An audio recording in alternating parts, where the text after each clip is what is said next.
ఒక పక్క lay off letter, ఇంకో పక్క ఆఫర్ లెటర్. ఐటీ ఇండస్ట్రీలో ఇప్పుడు జరుగుతుంది ఇదే. ఇది ఒక డబుల్ డ్రామా లాగా కనిపిస్తుంటది. ఒక సైడ్ ఏమో మాస్ ఫైరింగ్స్ అయిపోతున్నాయి, ఇంకో సైడ్ ఏమో మాస్ హైరింగ్స్ అయిపోతున్నాయి. అసలు ఏం జరుగుతుంది? కంపెనీస్ కన్ఫ్యూజ్ అవుతున్నాయా, లేకపోతే మనం కన్ఫ్యూజ్ అవుతున్నామా? Let's decode this in this video.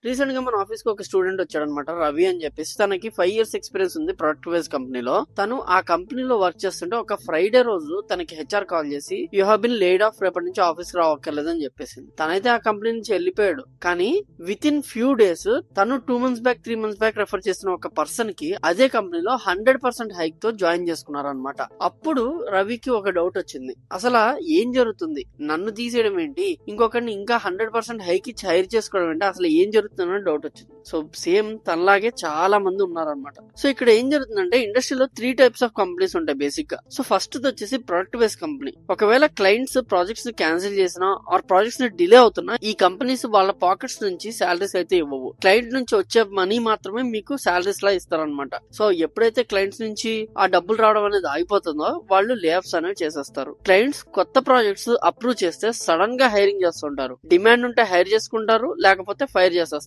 అంటే డిమాండ్ బేస్డ్ ఫ్లక్చుయేషన్ అనేది ఇక్కడ జరుగుతుంది అనమాట. ఇవి కొన్ని ప్రొడక్ట్ బేస్ కంపెనీలో జరిగేది అనమాట. బేసిక్ గా ఇది మిడ్ లెవెల్ లేకపోతే బేసిక్ స్టార్ట్అప్ ప్రొడక్ట్స్ లో ఇలాంటి పనులు అనేవి జరుగుతూ ఉంటాయి. నెక్స్ట్ వచ్చేసి proper product companies. Product companies అంటే రెవెన్యూస్ అండ్ మార్జిన్స్ మీద ఎక్కువ ఫోకస్ ఉంటాయి. వాళ్ళ ప్రొడక్ట్ లో గ్రోత్ సడన్ గా స్లో అయితే కాస్ట్ కటింగ్ చేయడానికి లే ఆఫ్స్ అనేవి చేసేస్తుంటారు. అదే కంపెనీకి ఫండింగ్ వచ్చినా, కంపెనీకి ప్రాఫిట్స్ వచ్చినా ఆర్ అక్విజిషన్ జరిగితే వెంటనే హైరింగ్స్ అనేవి తెగ చేసుకుంటారు అండ్ న్యూ టీమ్స్ ని కూడా బిల్డ్ చేసేస్తుంటారు. ఈ హైరింగ్ అండ్ ఫైరింగ్ కి ఇది ఒకటే రీజన్ అయితే కాదు, ఇంకో రీజన్ కూడా ఉంది. అదే AI automation and new technologies emerging out of nowhere అనమాట. ఇది ఒక ట్రాన్సిషన్ స్టేజ్ లాగా అనుకోవచ్చు. ఈ స్టేజ్ లో స్కిల్స్ పెంచుకోకుండా పాత టూల్స్ మీద వర్క్ చేస్తున్న వాళ్ళని కంపెనీస్ లేయబిలిటీస్ లో చూస్తుంది and they are laying off these people. Basic గా వీళ్ళని ఎక్కువ శాతం లే ఆఫ్ అనేది చేస్తున్నారు. కానీ సేమ్ టైమ్ లో మార్కెట్ లో ఎవరికైతే న్యూ స్కిల్స్ తో రెడీగా ఉన్నారో వాళ్ళని కూడా హైర్ చేసుకున్నారు. ఒకవేళ ఫ్రెషర్స్ దగ్గర కంపెనీస్ ఏం చూస్తున్నాయో అలాంటి స్కిల్స్ కనుక మీ దగ్గర ఉంటే కంపెనీస్ ఖచ్చితంగా మిమ్మల్ని హైర్ చేసుకుంటారు. సో ఈ హైరింగ్ అండ్ ఫైరింగ్ ప్యారలల్ గా జరుగుతుంది. మనం నేమ్స్ తీసుకోలేం కానీ రీసెంట్ గా హైదరాబాద్ లో ఒక 40,000 ఎంప్లాయీ కంపెనీ లాస్ట్ క్వార్టర్ లో 2,000 లే ఆఫ్ చేసింది. అలాంటి టైంలో వేరే టీమ్ లో ఏ ఇంజనీర్స్ ని హైరింగ్ కూడా చేసేసుకుంది. చెన్నైలో ఒక consulting firm manual testing team మొత్తాన్ని తీసేసి సేమ్ టైమ్ లో ఆటోమేషన్ టెస్టర్స్ ని బల్క్ లో హైర్ చేసుకున్నారు. సో ఫైరింగ్ అండ్ హైరింగ్ రెండు జరుగుతున్నాయి. ఇది ఫస్ట్ గ్లాన్స్ లో అర్థం కాదు కానీ, బట్ కంపెనీస్ పర్స్పెక్టివ్ లో చూస్తే వాళ్ళ బిజినెస్ కి ప్రాక్టికల్ స్టెప్స్ తీసుకుంటున్నారు అనమాట. ఇవి చెప్పావు కదా భయ్య, అసలు ఏం చెప్పాలనుకుంటున్నావు అంటే, ర్యాపిడ్ గా లే ఆఫ్ అవుతున్నాయి అంటే ఎకనామిక్ కొలాప్స్ అయిపోయింది అని కాదు. మోస్ట్లీ ఇది రీషఫ్లింగ్ ఆఫ్ రోల్స్ అనుకోవచ్చు అనమాట. మీరు ఇప్పుడు చేస్తున్న వర్క్ నే ఏఐ ఇంటిగ్రేషన్ తో 10x ఫాస్ట్ గా చేస్తుంది అంటే, ఆ ఏఐ టూల్స్ ఆ టెక్నాలజీస్ కి అడాప్ట్ అవ్వకపోతే ఆ స్కిల్స్ అనేవి మిస్ మ్యాచ్ అవడం వల్ల లే ఆఫ్స్ అనేవి అవుతూ ఉంటాయి. ఇప్పుడు మిమ్మల్ని లే ఆఫ్ చేసి ఆ ఏఐని ఇంటిగ్రేట్ చేసి ఇంకా బెటర్ గా వర్క్ చేసే వాళ్ళని తీసుకుంటారు అనమాట కంపెనీస్. బేసిక్ గా ఇలా కంపెనీస్ బడ్జెట్ రియలొకేషన్ చేస్తున్నాయి అనమాట. అంటే బడ్జెట్ ఎక్కడ ఇంపార్టెంట్ అక్కడ పెడుతున్నారు. ప్రీవియస్ ప్రాజెక్ట్ అయినప్పుడు various projects and work flow build అయి ఉంటది, కానీ ఆ వర్క్ ఫ్లో ఇంకా పేసప్ చేయొచ్చు అని వాళ్ళకి అర్థమైతే ఏఐ టూల్స్ యూజ్ చేసి అప్పుడు ఆ ఏఐ టూల్స్ యూజ్ చేసే వాళ్ళని హైర్ చేసుకుని ఈ టీమ్ ని పక్కన పెట్టడం అనేది జరుగుతుంది అనమాట. టైం ఫ్రేమ్స్ అన్ని కూడా రివైజ్ అయిపోతాయి. అంటే ఒకప్పుడు ఏదైతే ప్రాజెక్ట్ ఒక 3 months 4 months అనే టైం ఫ్రేమ్ తీసుకుంటారో వాటిని ఇప్పుడు 2 months 1 month లో కూడా చేసేయగలరు అనమాట. And one major reason, do more with less mind set అనమాట. ఒక సీనియర్ డెవలపర్ కి ఇచ్చే బడ్జెట్ 3 juniors కి ఇవ్వచ్చు, ప్లస్ దాంతో పాటు ఏఐ టూల్స్ కూడా దాంతో కొనుక్కోవచ్చు. ఇలా కంపెనీస్ ఒక పక్క కాస్ట్ కటింగ్ చేస్తూ ఇంకో పక్క స్మార్ట్ గా కూడా హైరింగ్ చేస్తున్నాయి. ఇప్పుడు ఇదంతా కాదు భయ్య, అసలు ఐటీలో జాబ్స్ ఉంటాయా, హైరింగ్స్ అనేవి పెరుగుతాయా తగ్గుతాయా అనే డౌట్ ఉంటే, so question is not jobs ఉంటాయా లేదా, right question is are your skills align with the current job market అనేది. ఓల్డ్ టెక్ మీద బిల్డ్ చేసిన కెరీర్ కి న్యూ టెక్ వేవ్ లో సర్వైవ్ అవడం కష్టం. కానీ సేమ్ ఇండస్ట్రీలో ఏదో టూల్ నేర్చుకుని మైండ్ సెట్ రీసెట్ చేసుకుని జాబ్ హంటింగ్ లో స్ట్రాటజీతో అప్లై చేస్తే ఆపర్చునిటీస్ స్టిల్ ఉంటాయి.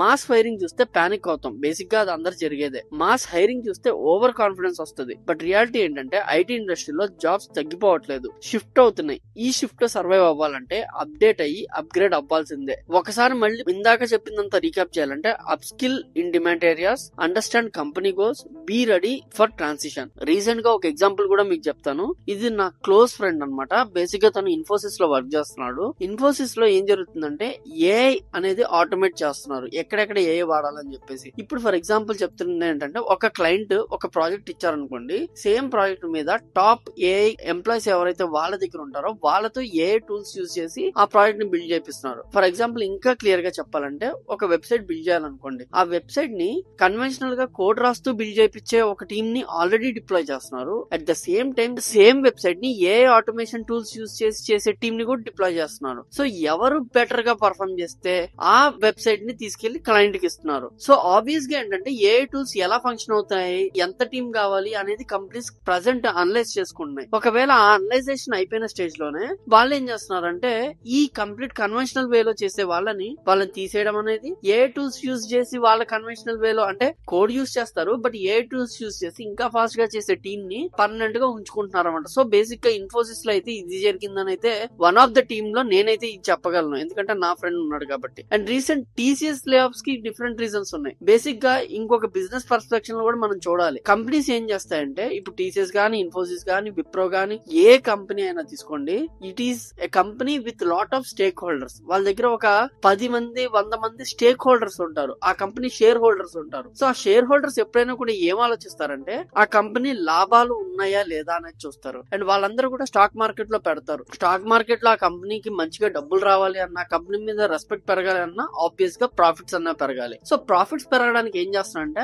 ఇది వరకు 50 మంది 60 మంది వర్క్ చేసే ఒక ప్రాజెక్ట్ లో ఇప్పుడు 15-20 మందితో వాళ్ళు కానిచ్చేస్తున్నారు. మిగతా వాళ్ళని లే ఆఫ్ చేయడమో లేకపోతే రీస్ట్రక్చర్ చేయడమో చేస్తున్నారు. దీని వల్ల ఏం జరుగుతుంది అంటే, ఆబ్వియస్ గా ఎంప్లాయీస్ ని తీసేస్తే డబ్బులు మిగిలిపోతాయి. ఆ డబ్బుల్ని ప్రాఫిట్ లో చూపిస్తున్నారు. దాని వల్ల వాళ్ళ స్టేక్ హోల్డర్స్ లో ఒక కాన్ఫిడెన్స్ అనేది బిల్డ్ చేస్తున్నారు. ఇది స్టేక్ హోల్డర్స్ కోసం కంపెనీస్ చేసే ట్రిక్. కానీ ఇక్కడ భలేది ఆబ్వియస్ గా ఎంప్లాయీస్ అనమాట. ఇలాంటి రీస్ట్రక్చరింగ్ లో గానీ, ఇలాంటి రీషఫ్లింగ్ లో గానీ భలేది పాపం ఎంప్లాయీస్. కాకపోతే మన చేతిలో ఏముందో మనం చేయాలి. ఈ రోజు మన దగ్గర ఎస్ఏపీ నేర్చుకున్నా, మనం ఎస్ఏపీ మీద వర్క్ చేసినా, టెస్టింగ్ మీద వర్క్ చేసినా, లేకపోతే సర్వీస్ లో వర్క్ చేసినా, సేల్స్ ఫోర్స్ వర్క్ చేసినా, ప్రతి దాంట్లో ఏఐ ఇంటిగ్రేషన్ అయితే జరిగిపోయింది. సో ఇప్పుడు కరెంట్లీ మీరు ఏ డొమైన్ లో ఉన్నా కూడా దయచేసి ఆ డొమైన్ లో ఉన్న ఏ టూల్స్ ఏమున్నాయో వాటిని మీ వర్క్ తో ఇంటిగ్రేట్ చేసి వర్క్ చేయడం అనేది నేర్చుకోండి. లేకపోతే సర్వైవల్ అనేది కష్టమైపోతుంది. ఏ టూల్స్ ఏ సాఫ్ట్వేర్ ఎంప్లాయ్ ని రీప్లేస్ చేయలేదు, కానీ ఏ ఇంటిగ్రేట్ చేసి వర్క్ చేయలేని సాఫ్ట్వేర్ ఎంప్లాయ్ ని ఏ టూల్స్ పక్కా రీప్లేస్ చేస్తాయి. ఇది మాత్రం మీరు గుర్తుపెట్టుకోవాల్సిన విషయం అన్నమాట. సో మీరు కూడా లే ఆఫ్ ని ఫేస్ చేశారా, లేదా రీసెంట్ గా ఆఫర్ వచ్చిందా, కామెంట్ లో షేర్ చేయండి. ఇంకా ఇలాంటి ప్రాక్టికల్ బ్రేక్ డౌన్స్ కోసం సబ్స్క్రైబ్ చేసుకోండి. మీ సబ్స్క్రిప్షన్ మాకు ఎంతో కాన్ఫిడెన్స్ అనేది ఇస్తుంది. ఇంకా ఇలాంటి మంచి కంటెంట్ ఇంకా మీ ముందర తీసుకొస్తాం. And I'm Krishna, signing off. జై హింద్.